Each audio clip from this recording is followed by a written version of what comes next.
بسم الله الرحمن الرحيم. الحمد لله وكفى وسلام على عباده الذين اصطفى. أما بعد، أعوذ بالله من الشيطان الرجيم. بسم الله الرحمن الرحيم. يا أيها النبي قل لأزواجك وبناتك ونساء المؤمنين يدنين عليهن من جلابيبهن. صدق اللہ. حسن محمود رہتا ہے ہمیشہ حجاب میں. عورت سے علم چھین لیا جائے تو جہالت نسلوں میں سفر کرے گی.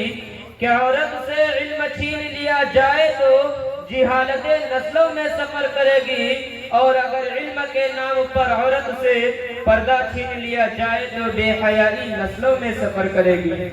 محترم حضرات، میں نے قرآن کریم کی آیت کا ایک ٹکڑا حضرات کے سامنے پڑھا جس کے اندر نبی اکرم صلی اللہ علیہ وسلم اس بات کی ہدایت کی گئی ہے کہ اے نبی اپنی بیویوں اور اپنی بیٹیوں اور تمام مسلمانوں کی عورتوں کو اس بات کا حکم دیجئے کہ اپنے اوپر تھوڑی سی چادر لٹکا دے. یعنی کلام اللہ شریف میں اس آیت سے بھی پردہ کا حکم نازل ہوا ہے. قرآن پاک کی ایک دوسری آیت کا ٹکڑا ہے وَلْيَضْرِبْنَ بِخُمُرِهِنَّ عَلَى جُيُوبِهِنَّ کہ عورتیں اپنی اوڑھنیوں کو سینوں پر ڈال لیا کریں.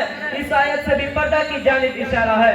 مگر دوستو، جب مذہب اسلام کے روشن ستاروں سے کفر و الحاد، ظلم و جہالت کے بادل چھٹے، بے غیرتی اور بے حیائی کی تاریکیاں ختم ہوئے، قرآن پاک کے انصاف سے باطل کے لہراتے جھنڈے گر پڑے.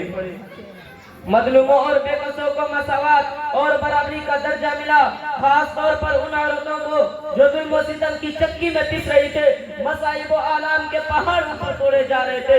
اسلام نے ان کو ذلت و پستی کے غار سے نکال کر بلندی پر پہنچایا. ظہور اسلام سے لے کر صدیوں تک مسلمان عورتوں کی بڑائی کے گیت گائے جاتے رہے. اگر تاریخ کی اوراق کھولے جائے تو غیر مسلم عورت مسلمان عورتوں کی فضیلت اور برتری دکھائی دے گی. لیکن دیکھتے ہی دیکھتے پوری دنیا میں شیطانی کے ڈنکے بجنے لگے. مسلمان عورتوں کو اس کے گھر کی چہار دیواری سے نکال کر شارع عام پر بدنام و رسوا کرنے کی انتھک کوشش کی گئی. اسے شمع محفل بنا کر درندہ صفت انسانوں کے حوالے کیا گیا.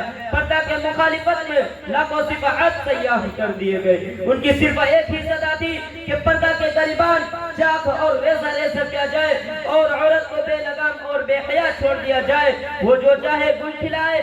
چنانچہ خاصیات ان پٹوں کی آرزویں پوری ہوئی، اور انہوں نے بھی آہستہ آہستہ مسلم خواتین کو بہکا لیا، اور انہوں نے بھی پردہ جیسی عظیم نعمت پیچھے ڈال کر مردوں کے ساتھ کاندھے سے کاندھا ملا کر چلنا شروع کر دیا. پھر نہ پوچھئے کہ اسلامی معاشرہ کن کن خرابیوں سے دوچار ہوا، کتنی مصیبتوں اور آفتوں کا سامنا ہوا. بدکاری اور زناکاری عام ہوتی چلی گئی. مکانوں اور دکانوں، بستیوں اور بیابانوں میں برائیاں ہی برائیاں نظر آنے لگے. مگر افسوس صد افسوس کہ آج ہمارے قوم کے اکثر لوگ جو مسلمان ہونے کا دعویٰ کرتے ہیں اور محمد عربی صلی اللہ علیہ وسلم کے امتی کہلاتے ہیں، وہ بھی اسی ذہنی غلامی کا شکار ہے. خاص طور پر انگریزی یافتہ طبقہ اس میں زیادہ مبتلا ہے. وہ بھی پردہ کے معاملے میں اسلام انہی کی دوش بدوش چل رہے ہیں. کسی شاعر نے ایسے ہی لوگوں کے بارے میں کہا ہے کہ انہی کی محفل سوارتا ہوں چراغ میرا ہے رات ان کی، کہ انہی کی محفل سوارتا ہوں چراغ میرا ہے رات ان کی، انہی کی مطلب کی کہہ رہا ہوں زبان میری ہے بات ان کی. محترم دوستو، آج پردہ کے مسائل کو لے کر مناظرہ بازیاں اور مضمون نگاریاں ہوتی رہتی ہے. کہا جاتا ہے کہ پردہ قید ہے، پردہ کو وحشیت بتایا جاتا ہے. آج مغربی تہذیب نے عورت کی شرم و حیا کی دولت کو لوٹ لیا ہے. نتیجہ یہ ہے کہ آج ہماری خاندانی اور معاشرتی کا نظام تباہ ہو چکا ہے. اخلاق و عادات اور شرم و حیا کی جنازہ نکل چکا ہے. یہی وہ تہذیب ہے کہ جس نے عورت کے چراغ خانہ بننے کے بجائے اس کے اندر شمع محفل کا جذبہ ابھارا ہے. کہ رواج بے حجابی خوشنما کانٹوں کا مالا ہے، کہ رواج بے حجابی خوشنما کانٹوں کا مالا ہے، نئی تہذیب سے یہ ہوشیار تاریخ اجالا ہے. یہ اس یورپ اور امریکہ کی دین ہے کہ نوجوان لڑکیاں باریک سا دوپٹہ گلے میں ڈال کر اور چست لباس پہن کر کھلی عام گھوم رہی ہے۔